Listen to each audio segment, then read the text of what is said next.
So the most interesting thing about your improv character isn't what they do, it's why they do it. We spend a lot of time trying to come up with actions that make people laugh or really clever lines. But the most important thing to create characters that an audience really connects with, the ones that are believable and memorable, lie in the concept of point of view. A character's point of view is the lens through which they see everything in the scene, in that world. It's their unique filter for beliefs and emotions and experiences, and it's the single most important element for creating a character that feels real. It separates a cliche from something believable and compelling as a human being. And even if the person is acting pretty unusual, having that POV helps ground them and it makes the audience believe that character more, despite however they might act. So today we're going to learn exactly what a point of view is. And you're going to learn about why it's so important for grounding your scenes.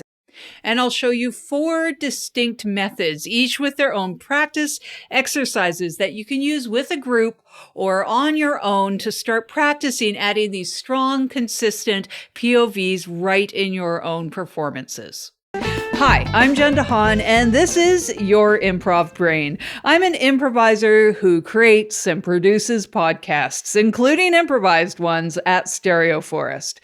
I've also taught and coached improv at a few different theaters, and I love sharing what I've learned and continue to figure out about how our brains do this thing we love called improv.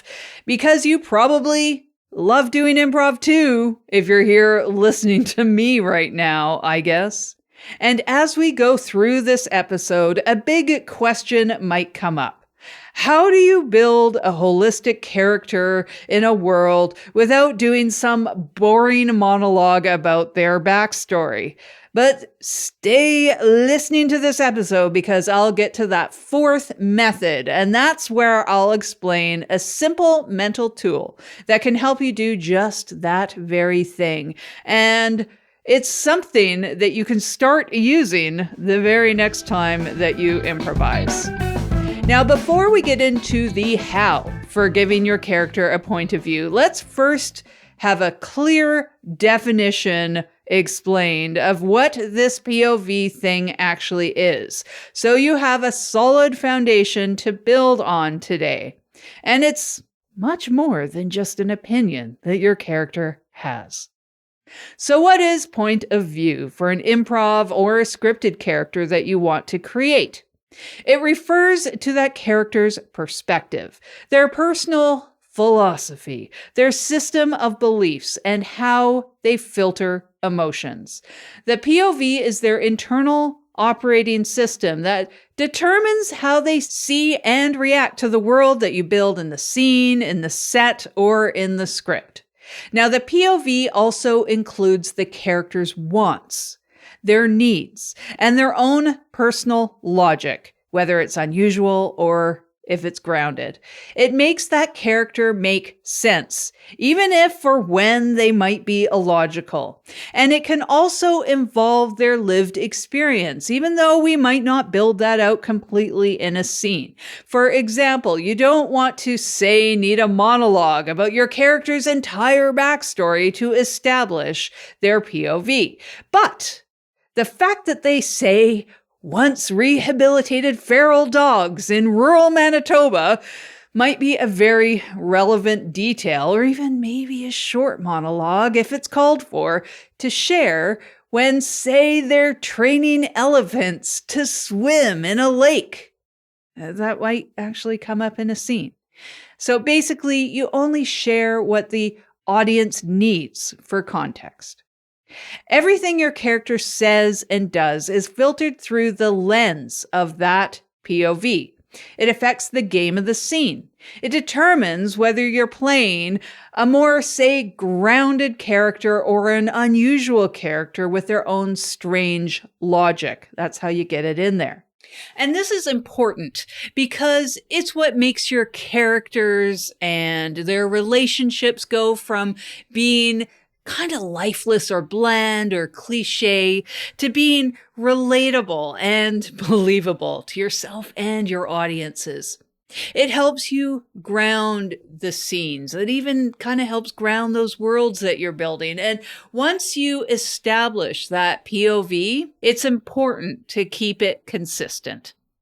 And your audiences and you will be way more invested in those characters. The ones that have those clear and consistent POVs. And the audience and yourself, you don't have to believe in those same things. You don't have to agree with them. But even if people have had related experiences, or they know people that might think that, or they believe your character could think that, they will recognize that as realistic for that character, for the character that you are making. So now that we know what it is and why POVs are important, let's look at the first of our 4 methods for establishing POVs in a scene. This first one starts with the most, fundamental part of being human. So the first way that we're going to establish POVs is through emotion. So how your character feels about things is a clear and immediate indicator for what their perspective is. So a strong and clear emotional reaction is a fast way to tell your audience who this person is. And the audience has to be able to see it, this emotion, not just hear about it, to make it really believable.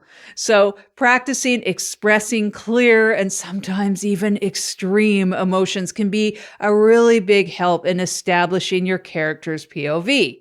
And the key thing to remember is that consistency.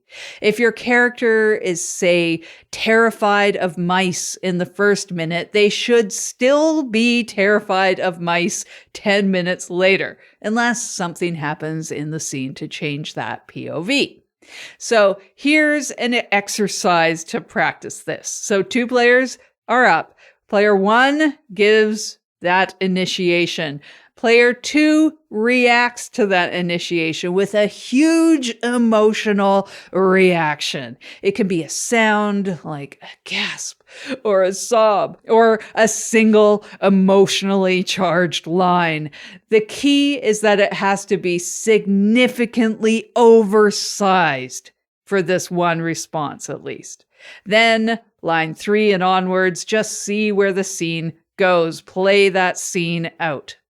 Remember that this oversized emotion in line 2 is just for practice. You can dial back these kinds of emotions for performances to whatever feels right for the scene. But for this exercise, you learn that you can react to a line or to a choice from a place of strong feeling. And you get to practice huge emotions safely in a class or with a coach, which is pretty great. So before we move on to the next method, which focuses on listening, let's be clear about why using emotion is so effective for POVs. So an emotional reaction is a choice that instantly defines how your character, the one that you are playing, relates to the world. It gives you a very strong foundation for every choice that follows in the scene. So let's look at how to build that foundation through careful observation. So the second method is through observation and listening. A person's wants, their needs, and their experiences all influence their POV. You can build a character's POV by carefully observing what your scene partner gives you and use that to inform your own character. So to practice this, you can make a simple checklist of things you want to observe about a character. It could be just a few things like figuring out what do they want? Or what are they afraid of? Or even like, what do they think about family or crowded spaces or nature or the gym and so on. So start using this checklist on people that you know or fictional characters in shows and books. Like, what do you know about their POV and what don't you know? And for the things that you don't know, how could you find them out in a scene? What would you ask them to further define their perspective? You might do this internally for your own character. What connections can you make? So that's a solo exercise that you can do to practice this. For a scene work based practice, you can do an exercise that I like to call, What's Your Deal?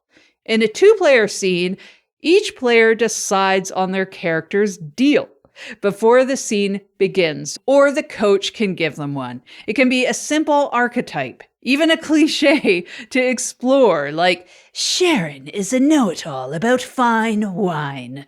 And the coach can give a setup for these 2 character archetypes that allows them to explore and perhaps even challenge their individual POVs. So this kind of focused practice is so important in our work that we do.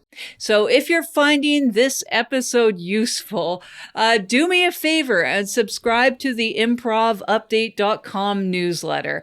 I send out improv resources like downloads, and I include write-ups on how neurodivergence affects these practices and these topics. And you won't be able to find that anywhere else than in that newsletter. So now before we go on to our next method, which is all about justification, which I love, let's think about observation and emotion work and how they work together. Your emotional reaction gives you a starting point, and your observation gives your partner something to react to. So together, emotion and observation create a dynamic for the relationship and for the scene. Now let's add the logic, which holds it all together. So the third method for establishing that POV is through justification. Why did your character do something? Why did something happen in the scene?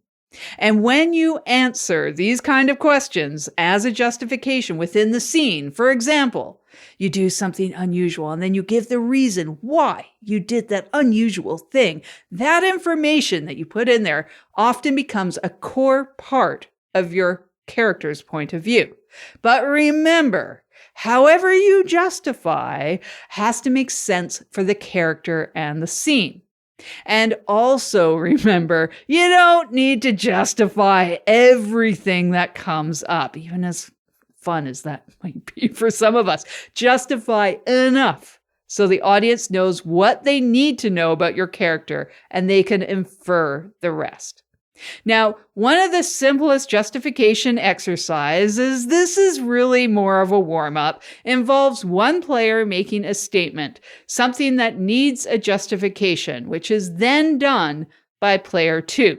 So player 1 could pose it as a question like, why did you steal Fred's car? Player 2 then has to justify that choice with another choice or belief. For example, because I believe in equal opportunity for transportation. You can let the scene go on if you want, but it can stay at a warm-up and just be that. Anyways, for this exercise, it's great to avoid justifying with external circumstances, like because Fred has 2 cars, or because I'm poor. Justifying with something related to your character's internal belief system is a part of their POV, and this always leads to like more interesting, relatable scenes. You can quite easily do this exercise on your own too. So watch for strange, unanswered questions out there and then pause the show or stop reading or whatever and come up with an internal justification for that character. Or if you want a real one, go to like a coffee shop or somewhere and internally, this is very important, state something unusual like, it looks like that person lives in a log house 30 miles from town.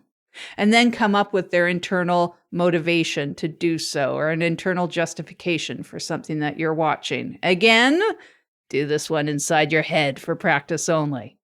So now that we have all of these tools, let's look at a framework that ties them all together. It will help you expand your character's POV, and it might even help scenes that you're doing get unstuck. So this brings us to our fourth and final method. And if you've taken any UCB style classes, you might have heard this phrase from your teachers. If this is true, what else is true? Now, this is a useful tool for strengthening your character's POV. So let's say you just justified a choice that you made. To round out your character and ground the scene, you can internally ask yourself this question. If my character thinks or feels a certain way about this one thing, what else must they believe? How else might they react or feel? What is true for them? For example, if my character believes that cats are the physical embodiment of evil spirits, what else is true about them? Well, they might also really hate a lot of Halloween decor. They might be very superstitious. Maybe they donate every April to the Adopt a Street Cat campaign, which maybe they started, but they never attend the events themselves out of unbridled fear because the cats are around. Thinking this way can also help a scene that has stalled out because it can build on justifications that you made earlier in the scene and lead to further discovery. And discovery is really good improv, right? Instead of writing the scene. To practice a character-based version of this in a group or by yourself, pick one strong core belief held by someone, anyone. This is now your character's core belief. Now walk around a bit as that character. Try to embody them, their mannerisms, their voice. Now start asking yourself, if I believe this, what else do I believe? What else do I do? What else have I done? And then when you come up with something, state that new belief or activity out loud as your character, in character, and keep going as long as you can or as you want. And that's a really good solo exercise. You can do it as a group warm-up too, if you're in a group situation. And this final tool is what answers that question from the beginning. How do you build out this rich inner life for your character without delivering some boring monologue about their backstory? So if this is true, what else is true? That allows you to build out this whole network of beliefs and experiences in your own mind that are all connected to that first big choice that you made or the justifications that you added during the scene, the ones that make up your character. So all those connections, these are the things that we love in improv. So you don't have to state all of your character's beliefs. You don't even need to get specific, and you don't need to get stuck in your head either. Practicing all of these exercises that I've explained in this episode, it makes this whole process a whole lot faster and easier in your head. So you can feel the things, you can understand your character really quickly. And you'll be ready to inform your character's reactions as they come up in real time. And this will give your character that depth. Bits of your character, they'll emerge organically through action in the scene instead of only through the exposition, the things that you say. And you'll find so many new possibilities for the scene when you start thinking this way for your character as your character. And finally, through all of this, you must commit. Commit to your character and commit hard. Whether the POV belongs only to them or it's based on a piece of your own lived experience, commit fully and consistently, whatever you put into the scene. So thanks for tuning in, and remember to subscribe to the newsletter at improvupdate.com for a bunch of additional stuff about the improvs. And I'll be back next week for the next episode. And oh yeah, that dog thing, it wasn't rural Manitoba. It actually really happened a couple hours drive outside Pune, India, at a rural farm. That's all I have. I'm still recording. Bye. You have been listening to Your Improv Brain, a Stereoforest production. This show is created and is written, edited, and produced by Jen Hahn of Stereoforest.com. You can find show information, show notes, transcripts, and contact information at the show's page at stereoforest.com/improvbrain. Thanks for listening.